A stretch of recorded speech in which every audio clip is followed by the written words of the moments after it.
What's good? What's good? It's the one and only, but what do I know? Boxing coming back at y'all with another one, man. So we got Billy Joe Saunders in the news today. Billy Joe Saunders recently posted on his Instagram verified account. On his stories, it stated, as you guys see, it said, well, he spelled two wrong. I'm not gonna hold that against him though. It says, 2 years ago today, my last fight, and I will be back this year. Watch this space. God bless all. So. What is he referring to if y'all don't know? 2 years ago was his fight. He had his fight with Canelo Alvarez. Obviously, I want to say for the WBO. It was a unification matchup. But I want to say for the WBO, for the WBO belt. And, it was, it was anticipated fight. It was an anticipated fight. I was looking forward to it. The thing about it is Billy Joe Saunders got a lot of slack because he had criticized Daniel Dubois for quitting because Daniel Dubois had a fractured orbital bone, and the same exact thing happened to Billy Joe Saunders, and Billy Joe Saunders, basically didn't want to come out, so he received a lot of, it's like, well, what was the same energy that you had with Daniel Dubois? But anyways. Regardless, man, he's been out ever since. Now, the whole thing about Billy Joe is that the thing that I'm iffy about is the fact that, bro, for one, I don't really, when fighters take a lot of time off, right, they tend to come back not the same, especially fighters that come off of a loss, bro. A fighter that loses and comes out, like I said, I remember Peter Quillen. Peter Quillen lost, when he lost to Danny Jacobs, he took like 2 years off or whatnot and came back. And he did beat I can't think of what the guy's name was, but the dude had the record of like 21-20 or something like that. So, and then he fought Jalen Love, but he just never looked the same. And then he ended up losing. Who was it to?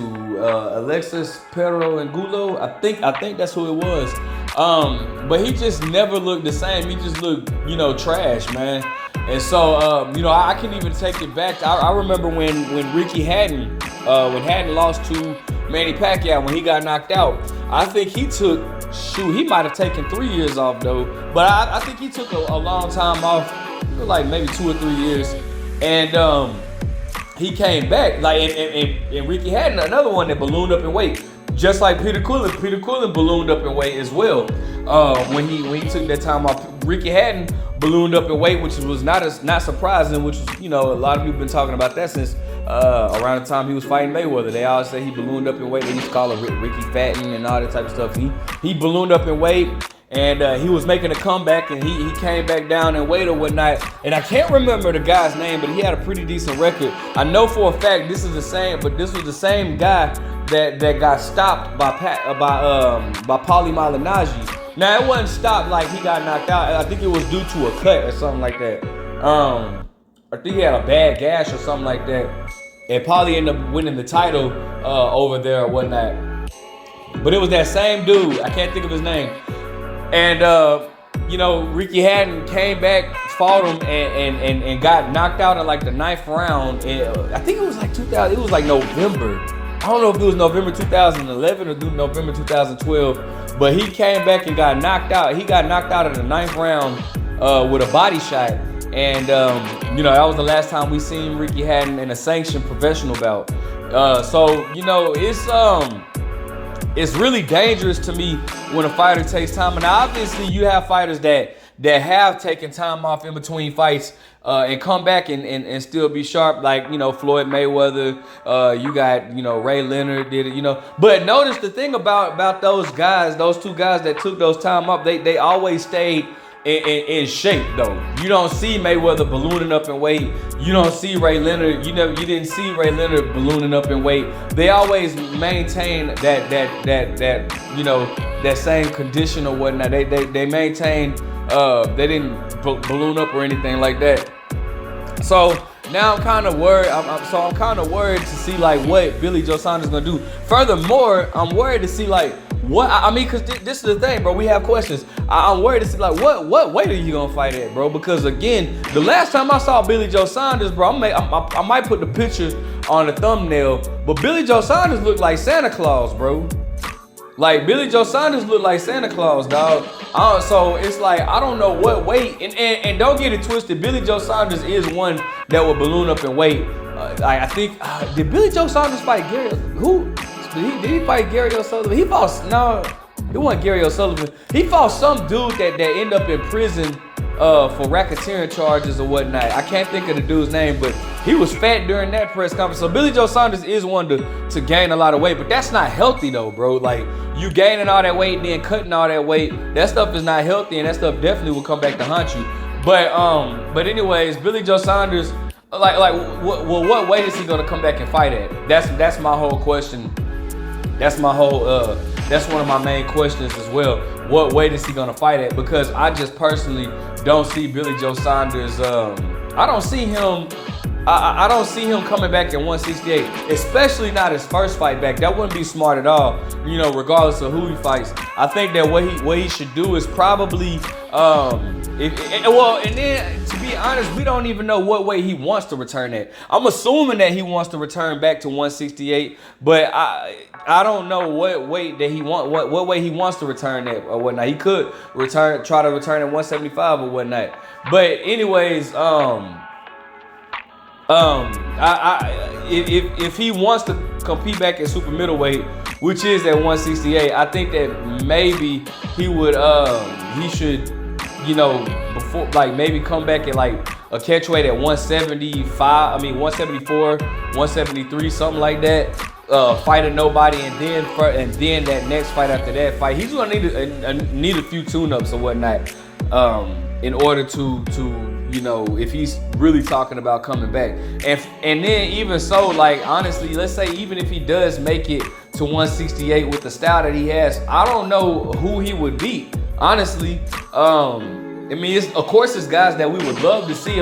That would just, bring a little more heat, spice up the division a little bit more. But I'm not so sure who he could beat at this point. I definitely don't see him beating David Benavidez. I definitely don't see him beating David Morrell. I don't see him beating Caleb Plant. I don't know who. I don't see him beating Demetrius Andrade. They were supposed to fight on 2 separate occasions, and it just never happened. So, and we all know he's not beating Canelo. So it's like I don't know what he has planned, but I'm interested to see what he's gonna do, because Billy Joe Saunders, I am a fan of his style. I don't like him as a person. It's things that he's done and said that really I just really don't mess with. But I do like his style. That man can box. He was a slick southpaw. My favorite performance from Billy Joe Saunders was against David Lemieux. I thought that was a very, very great performance.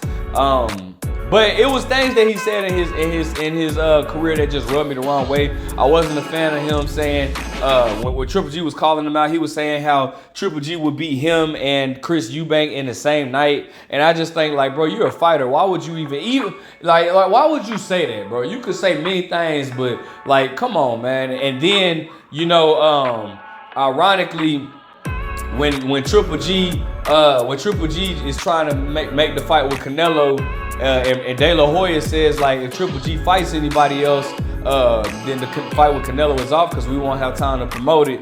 Then Billy Joe Saunders wants to start calling out Triple G, talking about I got my pen and all that type of stuff. But I knew what he was doing. He knew Triple G was not gonna fight him, and that's why he started calling him out. I just can't stand Billy Joe Saunders. I really don't like him as a person, but I am a fan of his style or whatnot. I will say that. But furthermore, bro, it's fights out there to be made. More than likely, what they're gonna probably do is do some type of domestic fight and keep him active in that way. Him versus Chris Eubank will always be there.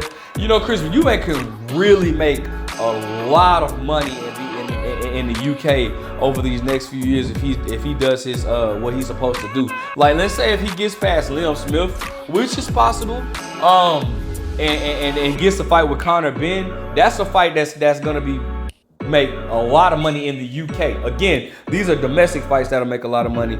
And then obviously, if he goes and fights if he gets past Conor Benn and gets to his rematch with Billy Joe Saunders. Billy Joe Saunders defeated Chris Eubank at 160 via split decision.